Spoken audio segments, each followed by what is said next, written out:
Сәлеметсіз бе? Сіздің осы фильмнен кейін қалған әсеріңізді айта бере аласыз ба? Әсеріміз өте мол.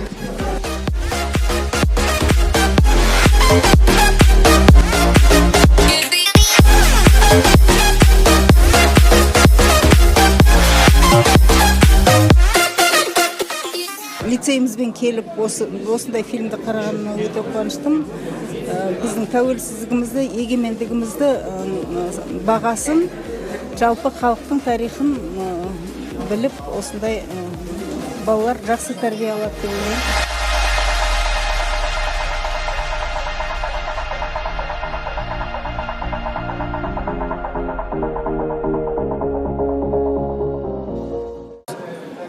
Заставил ли этот фильм тебя проявить эмоции, например, заплакать или очень сильно обрадоваться тому, что происходило на экране?